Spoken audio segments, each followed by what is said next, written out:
And saying good morning now to Alfred University Professor of Political Science, Dr. Robert Heineman. Thanks for joining us here on a Friday. Cold morning, Brian, but for you, I could do it, yes. And our listening audience, of course. Dr. Heineman, Daily Signal and Drudge report the IRS is seeking 9,000 new employees to enforce Obamacare. Your thoughts there?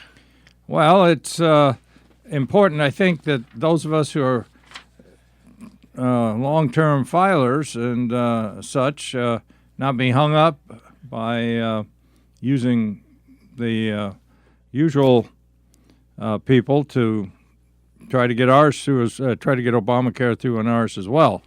So, in any case, I guess that's part of the cost of the program. I noted, I believe, the House of Representatives voted to repeal Obamacare earlier this week. Nobody thinks, of course, that the Senate would do that. I guess that's just a political statement, Brian, yes. The U.S. Senate under Republican control won't do it. Probably not. Probably not. Is that Mitch McConnell? Mitch McConnell would be the chair, or is, of course, the majority leader. But I think most responsible people think that the key to Obamacare is basically to make important changes in it, make it more workable and easier to use. And I certainly agree with that. So the idea of repealing it is, frankly, quite absurd. Can you imagine how many insurance companies and other associations, businesses already hooked into dealing with Obamacare? I mean, that would be almost cataclysmic, Brian. Yes. Yeah, that's quite the development that the U.S. Senate won't help. Well, we don't know. Please let me say we don't know. I don't know if Senate has voted on that yet or not. Jeb Bush on immigration. That's been in the headlines a couple times this week. Some news outlets have gone back to previous years and gotten his pro-immigration approval. And does that help or hurt him nationwide? I know the Tea Party won't like it, but outside of the Tea Party? No, he's going to stay. I don't think Bush is going to change his position on that, period. So that, again, immigration, I think we have to do something in terms of dealing with the illegal immigrants in the country, putting them in some sort of protocol or procedure. But the idea that we're going to suddenly stop immigration, I think the whole idea here is to somehow deal with it. And Bush's approach, I think, is going to be pretty generous. And frankly, I think, given the fact that his wife is Mexican and he's been governor of Florida for several terms, and I think he's going to have a wide appeal to the Hispanic vote. No, he's not going to back off on that. And I don't think it's going to hurt him nationwide that much. One of the things I think that helps him in that respect is the economy is beginning to pick up.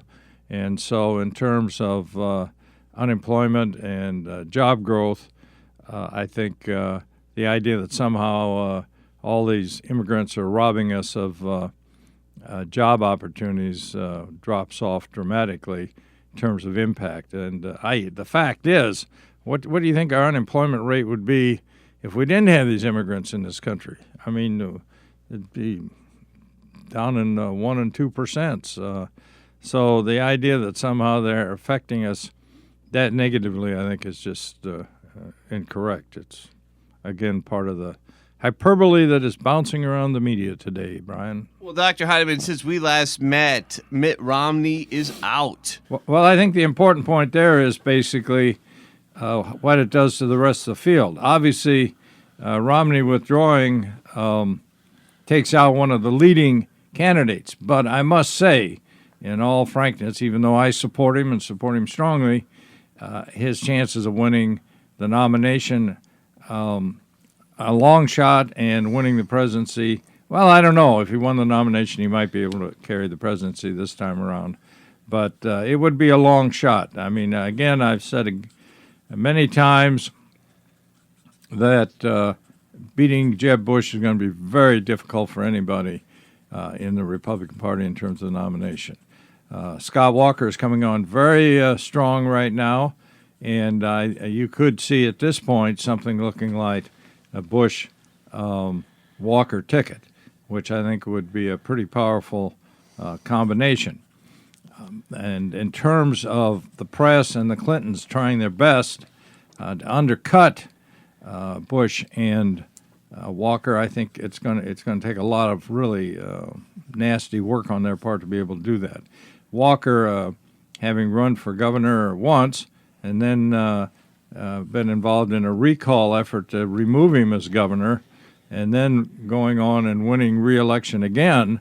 I mean, if there's any dirt out there on this guy, it would by now be in the public domain.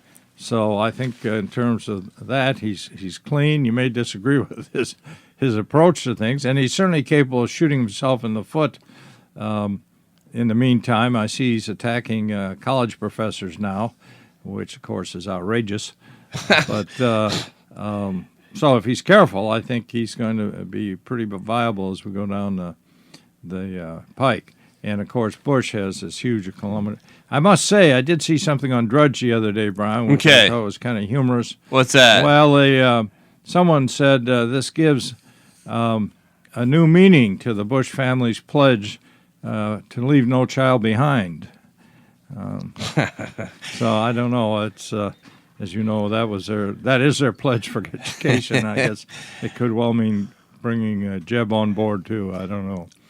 If we could move on to state-level government issues for a moment, Assemblyman Carl Heastie, the New York City Democrat, he's now the head of the State Assembly. Speaker of the State Assembly, yes. The State Assembly Speaker there after the Sheldon Silver scandal.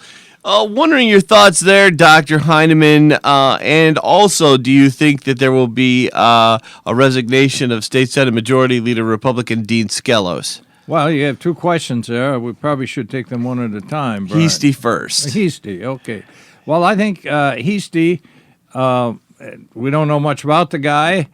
He's not an attorney as far as I can tell, and is clearly going out of his way to drop his other businesses and such to concentrate on being a speaker, and maybe a breath of fresh air. I don't know.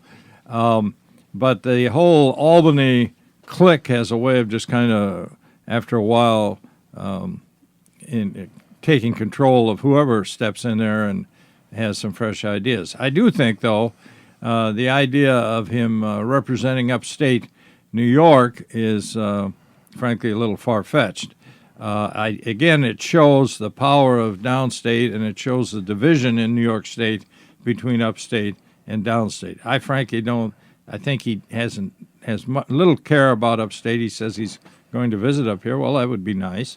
But I do think the one thing to watch is his being African American. He may tie into some of these urban areas like Buffalo and Rochester and some of these other areas which have large concentrations of African Americans. And it'll be kind of interesting to watch the situation in Monroe County because Joe Morelli has been the assistant or deputy speaker under Sheldon Silver, trying to give a little representation to upstate, etc. Now, my understanding is Morelli and David Gant, who is black and is a powerful black leader in the Democrat Party. David Gant in Rochester. Right, in Rochester, are at odds. So it would really be interesting if Heastie comes in and makes David Gant the deputy speaker or whatever the position is called, maybe majority leader, I'm not certain, or maybe majority whip. That would be really quite fascinating. Morelli would be just kind of pushed to the side. And I think Heastie could make a case for that because, again, there's some pretty heavy black representation in these urban areas upstate. But other than that, the southern tier and areas like that, I think you can just kind of forget it. It's not. How about Dean Skelos with this announcement that there's an investigation? Is he all done with the state Senate? Well, not by any means. First of all, we don't know what kind of investigation is going on there. I think he's kind of a person of interest, something of that sort. He said that there was some outside the U.S. attorney there Prepahara said there was some investigation on the outside income of Dean Skelos. Right. So there is some investigation going on there. Again, he hasn't been indicted. If he's indicted, then I think we have a really serious problem for the Republicans in the state Senate, because Libas has not only been indicted, I think he's on the point of being tried again for having lied to FBI agents, which again is kind of a dicey charge. But his son has already been convicted. A jury trial just concluded last week, and his son has been convicted of some sort of fraud. I don't recall what it is now. So that's kind of a shady situation. And if you got Libas under indictment and trial, and then if they in fact come in and indict Skelos, clearly the Republicans in the state Senate are going to have to be making some moves there, I think, yes. And it would be a little unseemly, I think, for Skelos to remain as majority leader. Do you see Kathy Young, the only Republican state senator, taking over for Dean Skelos? She's gotten more influential. Kathy Young is an exceptionally powerful person in the state Senate, and she's helped the Republicans win the election in November statewide. That's correct. And so she certainly deserves something. But watching her and listening to her, she's being very reticent about the whole thing and very supportive of her leaders. But I think she definitely deserves a major leadership position in the state Senate. Number one or two, I would think. Right, and I think she's going to get it. And so we will have a woman majority leader, or perhaps majority whip in the state Senate, and that person's going to be Kathy Young. That would be a very interesting development. She's not popular with the New York City Democrat voters. No. That's over rent control issues. They don't like the way the New York City voters, they don't like the way she votes on rent control. No. I highly doubt that the New York City voters, not the officials, but the voters would be able to do anything about that, Senator Young moving up. Well, I certainly hope not.